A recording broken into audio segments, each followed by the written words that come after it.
Welcome back, students. I am your SST teacher Vandana Joshi and you are watching SST June. Students, today we will revise chapter Civilizing the Native, Educating the Nation, under which we will study about the education system under the British rule, in which we will see the condition of Indian education system before arrival of British, and after that what they did in the new education system, in which we will study about the education system of Thomas Babington Macaulay, and we will also see what was the dispatch of Charles Wood. Students, we will also study what was the modern education system which was started by Britishers, and what were the views of Indians thinkers on the education system which was introduced by the British. So, as we know that education in the pre-British era, means before arrival of British, was largely informal. There was no system in the education, and some children were taught at home by private tutors. Other children went to maktab or pathshalas. These schools could be located in premises owned by wealthy persons, or temple or mosques, or even under shade giving trees. There were no printed books. Teaching was done orally in the vernacular languages, means the local languages, by gurus in pathshalas and by maulvis in maktabs. So, centers of higher educations were few in numbers. These were mostly patronized by rulers or nobles, and the students were mostly upper class Hindu and Muslims. Among the subjects taught were law, logic, mathematics, science, religious literature, and philosophy. However, the scientific research and thinking were at their lowest. Under such circumstances, superstitions and backward social customs flourished. Hence, the students were not aware of the latest development around the world, especially in the scientific studies. With the expansion of British rule in India, there was a need to recruit Indians at lower level administrative jobs. This made the British introduce English education in India. Because there were no scientific and the developed uh, information to the Indians, so first they started to study the education system in India, and that was done by the Orientalist. The term Orient, which means East. There were many English officials of the East India Company who were in favor of encouraging Indian learning or Oriental learning rather than Western learning. These peoples, who were called Orientalists, were led by William Jones and Henry Thomas Colebrook, who discovered the rich heritage of India's ancient past through sacred and legal texts produced in ancient period that they had translated into English. Later, Warren Hastings, the Governor General, set up the first government-aided educational institution, the Calcutta Madrasa, for the study of Persian and Arabic, and Jonathan Duncan founded the Sanskrit College at Banaras in 1791.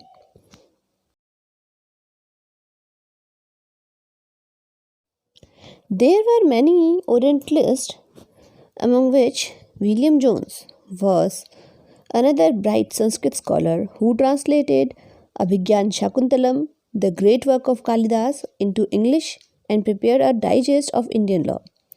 He also helped in setting up the Asiatic Society at Calcutta in 1789. The scholars of this society tried to prove that Sanskrit was in no way inferior to Latin or Greek, and Indian civilization was at par with any other civilization of the world. But after arrival of British, the Anglicists who said that Western science and literature should be spread through English language as the medium of instruction. So there, Thomas Babington Macaulay was a great supporter of the Anglicist point of view. He believed that India was an uncivilized country that needed to be civilized. According to him, if Indians were taught English, they could understand the scientific ideas and rich literature of West. Besides, he preachers of besides the preachers of Christianity and the learners who had firm faith in Western education played a great role to bring intellectual revolution in India. They strongly criticized Orientalist version of learning. James Mill sharply opposed the Orientalist. According to him, it was useless to spend effort and money to study Arabic and Sanskrit. He thought that if the Indians were given Western education, they would understand the British rule better and they could work as clerk in British administration in a better way. So according to Lord Macaulay's Minute, the controversy between the Anglicist and the Orientalist was settled by Macaulay's Minute in 1835. The education policy of Lord Macaulay was published titled Minutes of Indian Education, in which he advocated educating Indian through English and also enrich Indian language so that they become the vehicle of European scientific, historical and literacy expansion. English was introduced as a medium of instruction from class 6th onward. Macaulay's idea was to form a class who may be interpretates between British and the Indians whom British rule. It was a class of persons, Indian in blood and color, but English in taste, opinions, morals, and intellect. Macaulay's Minute was reviewed the Charter Act of 1813, in which it was replacing the traditional system of education, and in that this act, the Charter Act, sanctioned rupees 1 lakh for the promotion of education in India. But later, after seeing by Macaulay that money 1 lakh rupees was stopped by Lord Macaulay to promote the Orientalist, and it was spent to teach the English and the way and manners of the Europeans. In 1844, English was made the official language, and it was declared that people having the knowledge of English would be preferred for public employment. As a result of a dispatch made by Charles Wood, the Secretary of State in 1854, a comprehensive and organized education system was introduced. Charles Wood recommended the establishment of schools, colleges, and universities. As a result, in 1857, universities were set up in Bombay, Calcutta, and Madras. To manage and guide these institutions, a Department of Education was set up. It also organized financial aids at various levels. Schools were graded into primary, middle, and high school. English continued to be the medium in high school and universities. This dispatch came to be considered as Magna Carta of English education in India.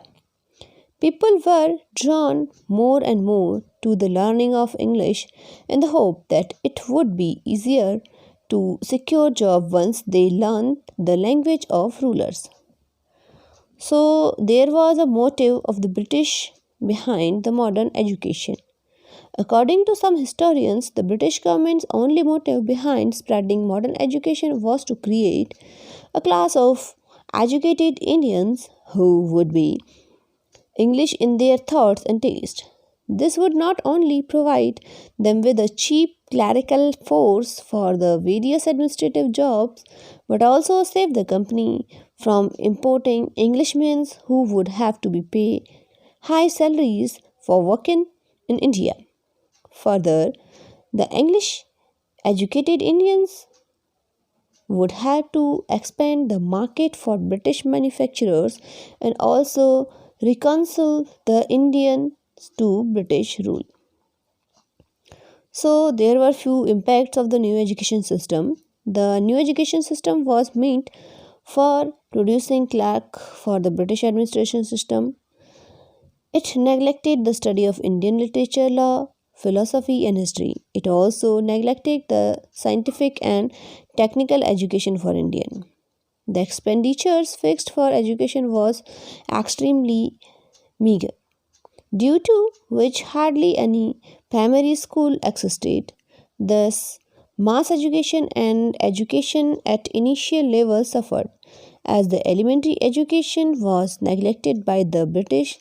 Near about 90% of Indian population remained illiterate. In spite of its serious drawbacks, English education had some positive features. It brought English education Indians into contact with modern knowledge as well as with modern ideas of liberty, equality, democracy, and nationalism. Also, English became a language of communication among educated Indians living in different parts of India.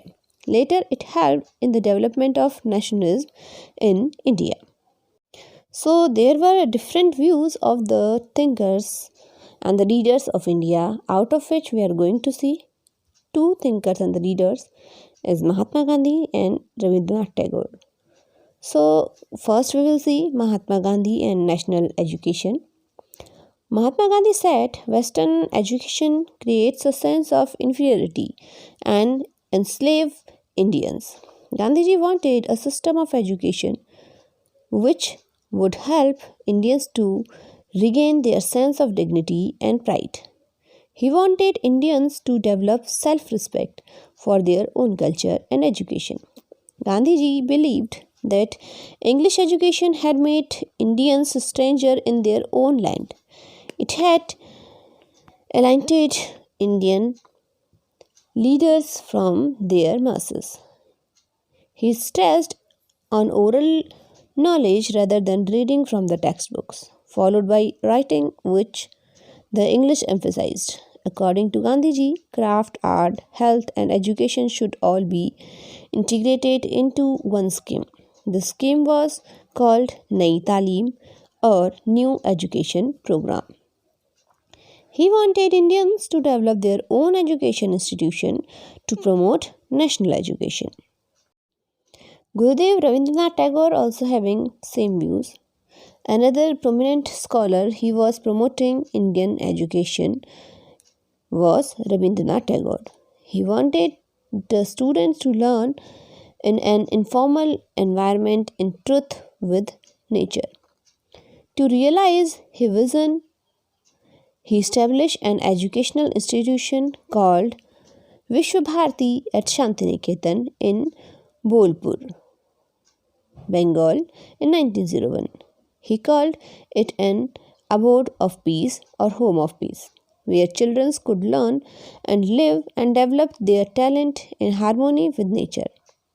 While Mahatma Gandhi was totally against Western education system and its worship of machines and technology, Tagore tried to combine elements of modern Western civilization with what he saw the best within the Indian tradition.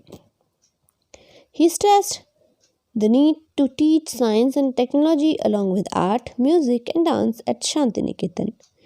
Many other Indians also gave their opinions on which sort of an educational system should be set for India.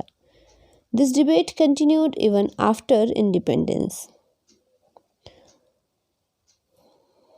So, students, here a short revision where you have seen some important points from this chapter. Here are few other questions which you can answer in the comment box.